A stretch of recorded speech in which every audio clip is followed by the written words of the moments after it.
রাশা, মা, কি রে আজকেও দেরি করে নামলি? আমি দেরি করিনি, বাবা আমার টাইমটা খেয়ে দিয়েছে। বুঝতে পেরেছি। শোন, ড্রাইভারের কাছে বক্সে খাবার দিয়ে দিচ্ছি, সময় মতো খেয়ে নিস। তুমি আজকেও টিফিন বক্স দিয়ে দিয়েছো? আচ্ছা মা, আমার ওজন কত বলো তো? কত আমি তো জানি না। কত? মাত্র 44 কেজি। ঠিকঠাক মতো খাওয়া দাওয়া না করলে ওজন তো বাড়বে না, কমই থাকবে। আরে বাবা, আমার আক্ষেপ এই ওজন নিয়ে নেই। আমার আক্ষেপটা হচ্ছে তুমি যে এত বড় একটা সাইজের টিফিন বাটি আমাকে দাও, এই বাটি নিয়ে আমি কি করব বলো তো? আমি মানুষ একজনের খাবার দিবা, তুমি আমাকে 3 জনের খাবার দাও, এই 3 জনের খাবার আমাকে ক্যারি করে আবার অফিসেও নিয়ে যেতে হয়।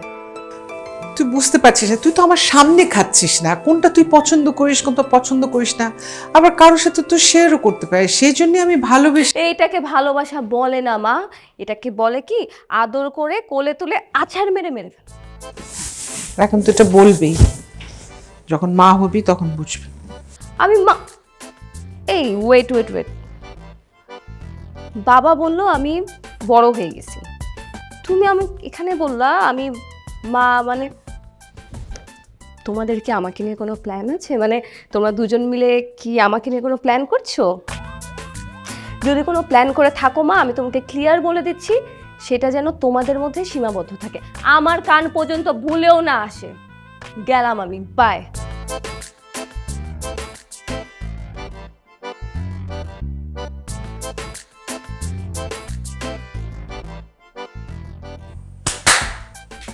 কি ওরকম বজ্রাহতের মতো দাঁড়িয়ে আছো কেন? কি হয়েছে? সর্বনাশ হয়ে গেছে। কি সর্বনাশ হয়েছে? রাশার সব টের পেয়ে গেছে। কি টের পেয়েছে? এই যে তুমি বাবা থেকে ঘাতক হয়ে গেছো সেটা। ও হ্যাঁ, মেয়ের কাছে বিষ দেওয়া হয়ে গেছে অলরেডি, না? বিষ ঢালা হয়ে গেছে। আরে কিসের বিষ ঢালবো? আমাদের ফ্যামিলির 14 গোষ্ঠীতে কেউ কখনো বিষের ব্যবসা করেনি। তুমি তো খোঁজ নিয়ে দেখো তোমার ফ্যামিলিতে কেউ করেছে কিনা। করেছে তো। আমার স্ত্রী স্বয়ং একদম বিষে ভরপুর একটি মানুষ।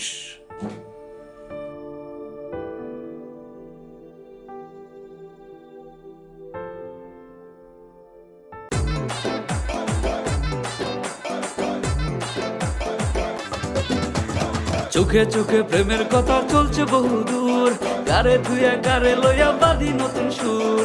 চোখে চোখে প্রেমের কথা চলছে বহুদূর, গারে ধুয়ে গারে লইয়া বাঁধি নতুন সুর। নতুন প্রেমে মন মজাইয়া হইল রে বিপদ। লাভ রোড ও মাই লাভ রোড, লাভ রোড ও মাই লাভ রোড, লাভ রোড ও মাই লাভ রোড, লাভ রোড ও মাই লাভ রোড।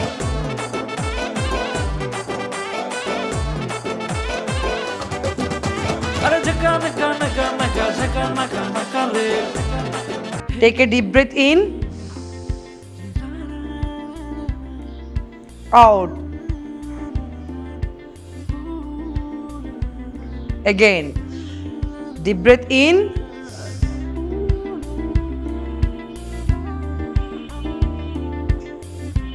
Out.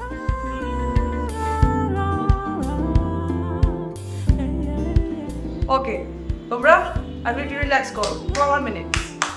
ম্যাম, সকাল থেকে সন্ধ্যা পর্যন্ত এই অত্যাচার চলে, রিল্যাক্স করব কখন? প্লিজ আমরা পরের স্টেপে যাই। এই, আমি কোথায় যাবো আর না যাবো সেটাকে আমি তোমার কাছে জিজ্ঞেস করেছি? হ্যাঁ, এখানে ট্রেনার কে, আমি নাকি তুমি? ও তো ধরা কিছু বল। এই, কে কথা বলছে? কে কথা বলছে? এইদিকে সামনে আসো। এই, ওকে জায়গা দাও, মাঝখানে আসো।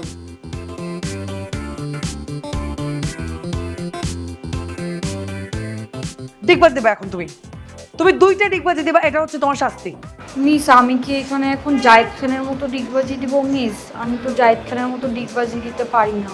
ও, ডিগবাজি দিতেও পারো না? এই, তোমরা হাসতেছো কেন? Just keep quiet. ডিগবাজি দিতে পারো না? না, ডিগবাজি দিতে পারো না তো কি করতে পারো? কথা বলতে পারো? কথা বলতে পারি না। সেটা পারে না, তখন কথা বলো। জাস্ট তুমি এখন 5 মিনিট একটানা স্পিচ দিবা। স্পিচ দিব। তোমাকে বলছি স্পিচ দিতে, ওকে বলছি স্পিচ দিতে। তুমি ডিগবাজি নিয়ে স্পিচ দিবা 5 মিনিট, ওকে? আমার একটা ফোন আসছে মনে হয়, আমি ফোনটা ধরে আসতেছি। এই তুমি দেখবা ওর স্পিচ ঠিক আছে কিনা। এখন আমি ডিগবাজি নিয়ে কি স্পিচ দিব তোদেরকে? তুই হচ্ছে ডিগবাজি নিয়েই দেখা। তার খানকে দেখছিস না, ওর মতো ট্রাই কর।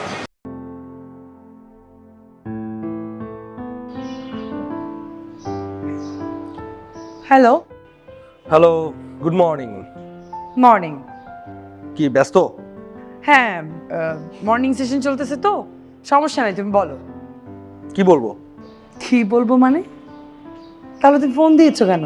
ফোন করলে কি কিছু না কিছু বলতেই হবে? কিছু যদি নাই বলো তাহলে তো ফোনটা ধরে চুপচাপ কাঠের পুতুলের মতো দাঁড়িয়ে থাকতে হয়। নিজ থেকে তো নিজের মনে করে কিছু বলতে পারো। হ্যাঁ বলতে পারি, কিন্তু তুমি বুঝতে পারো না। আমি পারি কি পারি না ওটা তো দেখা করলেই বুঝতে পারবা। আসবা? এখন নায়িকার এখন আর তখন বলে কিছু আছে?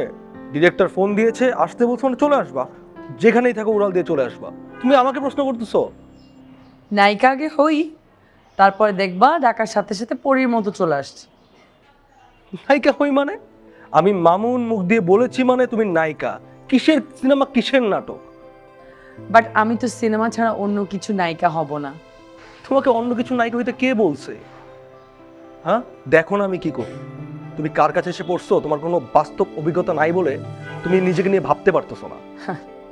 আগে মর্নিং সেশনটা শেষ করি, তারপর ভাবনা চিন্তাটা করে দেখতে পারি। এখন রাখি, বাই। ঠিক আছে, বাই। ঘটনা কি? এক রাতের মধ্যে চেঞ্জ, মাঝখানে আবার কেউ ঢুকলো নাকি? ব্যাপারটা একটু দেখতে হবে তো। হ্যাঁ শিমুল। কাবেরী, আরে কি হলো? এসো না আসছি। একটু। এই কাবেরী, আচ্ছা কি ব্যাপার, এরকম ডাকছো কেন? তোমার যা যা লাগবে ড্রাইভারের কাছে তো দিয়ে দিয়েছি, ব্লেজার, গাড়ির চাবি, ব্রিফকেস, আর কি চাও? আপাতত আমাকে এক গ্লাস ঠান্ডা পানি দাও। মানে কি, এটা তুমি নিচে নিয়ে খেতে পারো না? এই ডাইনিং টেবিলে জগটা রাখা আছে, পানিটা ঢেলে খেতে পারো না? এটা আমাকে করতে হবে।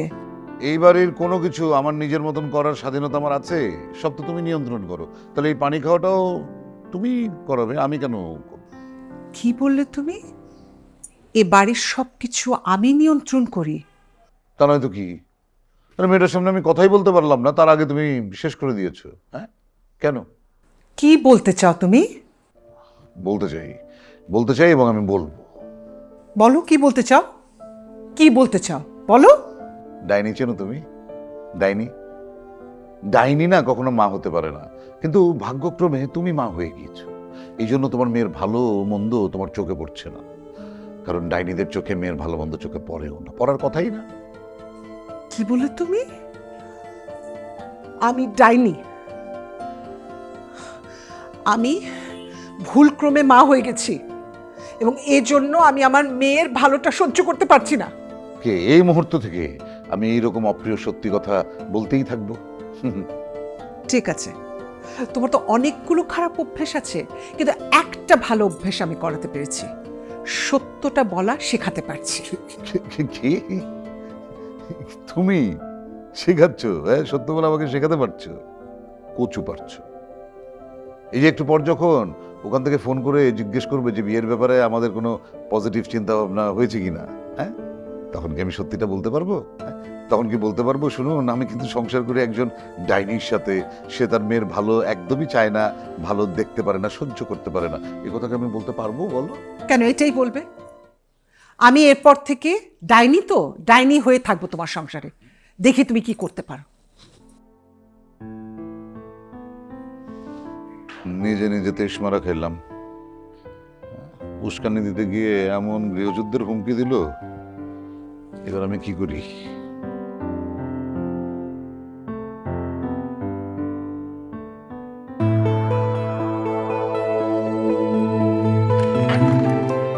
আমি গেলাম। আরে ভাবি, রাস্তার মধ্যে একা একা দাঁড়িয়ে আছেন, এত সকালবেলা কোনো প্রবলেম? আরে বললাম তোমার ভাই আমার সাথে একটু লম্বা সময় কাটাতে চাই, তাই ভোরবেলা উঠে চলে আসলাম। বাট ওকে ফোন দিচ্ছ, ওকে ফোনে কোনোভাবে পাচ্ছি না। তুই বলতো তো তুমি সব একটা রিলেশনশিপে এরকম প্রবলেম কেন থাকবে যে তুমি এখানে এসে দাঁড়িয়ে আসো আর ও শুয়ে শুয়ে ঘুমাইতেছে? আর এই ব্যাপারটা এরকম না, রিলেশন করতে গেলে এরকম স্যাক্রিফাইস করতে হয় ছোটখাটো। হ্যাঁ স্যাক্রিফাইস করতে হয় মানলাম, কিন্তু সেটা কেন ওয়ান সাইডেড হবে? এটা তো দুই দিক থেকে হওয়া উচিত। তুমি এখানে দাঁড়ায় দাঁড়ায় ওয়েট করতেছো আর তোমার বয়ফ্রেন্ড নাক ডেকে ঘুমাইতেছে, খারাপ না বিষয়টা? তা ঠিক, ঠিক বলেছ। আচ্ছা তুমি যদি চাও আমি তোমাকে একটা হেল্প করতে পারি। কিভাবে?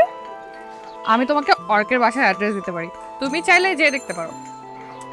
ওটা তুমি চিনি, ওর বাসা তুমি চিনি। শোনেন ভাবি, আপনাকে একটা টিপস দেই আমি, কাজে লাগবে। কি টিপস? প্রেমের টিপস। বলো। এই যে প্রেমিককে বসে আনার টিপস। তাই নাকি? প্রেমিককে বসে রাখার টিপস জানো তুমি? হ্যাঁ জানি তো। বলো তাহলে, আমিও চাই তোমার কাজিনকে সবসময় বসে রাখতে। নাম্বার 1 টিপস হচ্ছে সবসময় দৌড়ের ওপর রাখবেন ওকে। কিভাবে? শোনেন, প্রেমিক আপনাকে যতই হ্যাপি করার ট্রাই করুক, আপনি এমন একটা ভাব ধরবেন যে আপনি প্রেমিকের কোনো কিছুতেই হ্যাপি না। এতে কি হবে? ও সবসময় দৌড়ের ওপর থাকবে, সবসময় ট্রাই করবে কিভাবে আপনাকে হ্যাপি করা যায়। তারপর সেকেন্ড টিপস হচ্ছে সারাক্ষণ ফোনের ওপর রাখবেন, যেন আপনার ওপর থেকে মনোযোগ না সরাইতে পারে। সবসময় ফোন দিবেন, কারণে অকারণে। এটা তুমি এমনি করে অমনি করে টিপস ছাড়াই একই প্রশ্ন বারবার ঘুরাই পেঁচাই করবা। কারণ কি?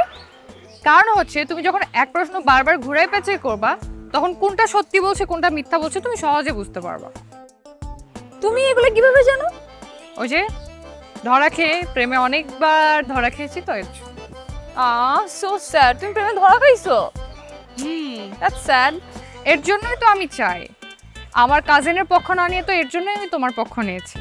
কেমন লাগছে আমার টিপসগুলো? অসাধারণ ছিল। তাহলে চলো, এখন অনেক তো টিপস দিলাম, এখন করে আসছি আমি। চলো।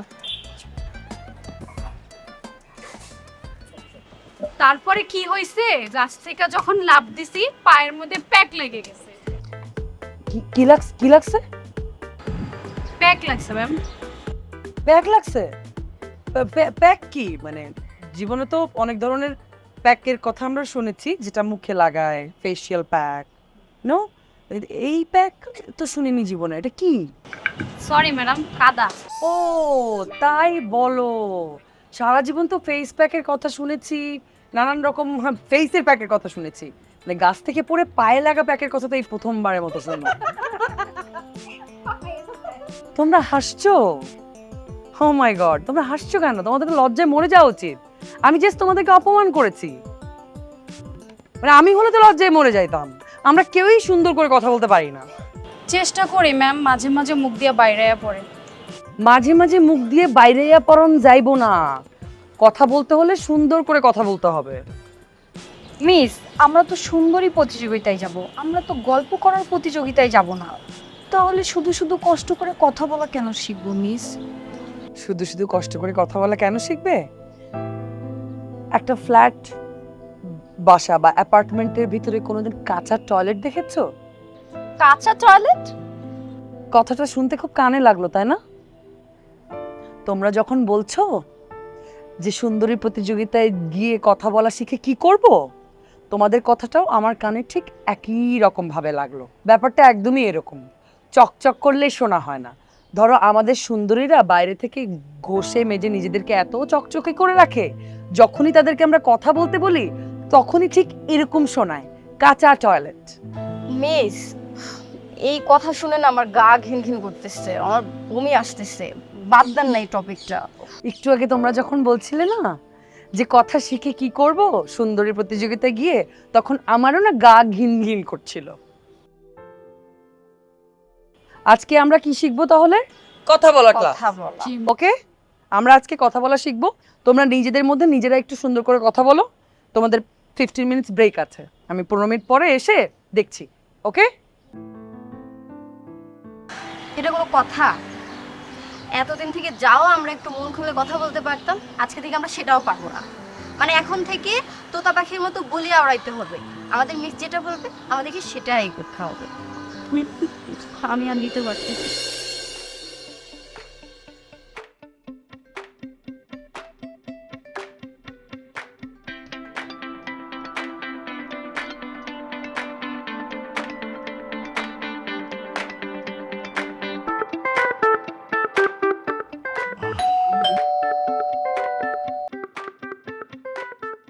কে? আমি আমি কে? আমি নিশা। নিশা? নিশা কে? নিশা নামে এইখানে কেউ থাকে না। নিশা নামের কেউ থাকবে কিভাবে? আমি নিজেই তো নিশা। আপনি নিশা? নিশা আপনি কাকে চান? অর্ককে চাই। দরজাটা একটু প্লিজ খুলবেন।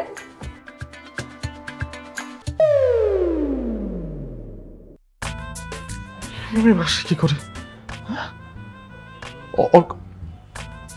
অর্কর বাচ্চার তো খবর আছে। কি হলো? দরজাটা খুলছেন না কেন? না আসলে এই নামে এই বাসাতে কেউ থাকে না। মিথ্যা বলছেন কেন আপনি? অর্ক নিজে আমাকে এই ঠিকানা দিয়েছে। আর আপনার সমস্যাটা কোথায় দরজা খুলতে? প্লিজ দরজাটা খুলুন।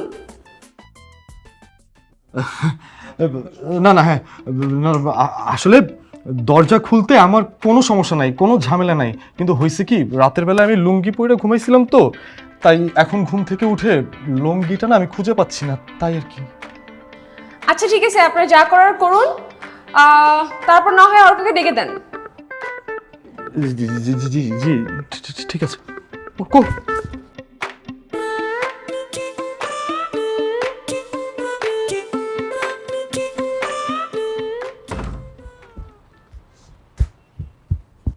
ওই তাড়াতাড়ি উঠ। কি রে, তুই কি মানুষ না জানোয়ার? এইভাবে কেউ ঘুম থেকে ডাকে নাকি? আরে আমি তো ভদ্র, এই কারণে তো তোর টাইনে তুলছি, না তো মনটা চাইতেছে লাথি দিয়ে তোর বিছনা থেকে ফালাই দিই আমি। আমার বাড়ি আবদার, আর আমি তো খুব ভালো মানুষ। তুমি আমার এইভাবে করে উঠাইবা আর আমি তোমার আদর আপ্যায়ন করুম? ফাইজলাম করছ তুই আমার লোকে? ওই বেটা ওই, আমি ফাইজলামি করতেছি না, ফাইজলামি করতেছস তুই আমার সাথে। হ্যাঁ, আমি কি করছি? কি করছস তুই জানোস না? কি করছস? কিছু যদি না করে থাকস তাহলে নিশা আমাদের বাসায় আসছে কেন? কি নিশা বাসাইছে? হ্যাঁ বেটা, আগে কবি না তুই? এই দাঁড়া দাঁড়া যা কনের পরে কইস, আগে আমি দেয়াটা করে আসি। দাঁড়া, তোর দাঁড়াইতে বলছি দাঁড়া। তুই দেখা করস, কথা বলস, যাই করস, কিন্তু গেটের থেকে বিদায় করবি, বুঝতে পারছস? কেন? কারণ আমি চাই না নিশা কোনোভাবে যায় না যাক, তুই আমার বন্ধু। জানলে প্রবলেম কি? তুই আমার বন্ধু, তুই তো আমার বন্ধু। এত কিছু তোরে এখন আমি ব্যাখ্যা দিতে পারব না, আমি যা কইছি সেটাই যেন হয়, বুঝতে পারছস? তুই ওরে গেটের থেকে বিদায় করবি, যা। বুঝছি, সর। সকাল সকাল আমি এটা কি সার্কাসের মধ্যে পড়লাম? হ্যাঁ, নিজের একটা সার্কাসের পাত্র মনে হইতেছে।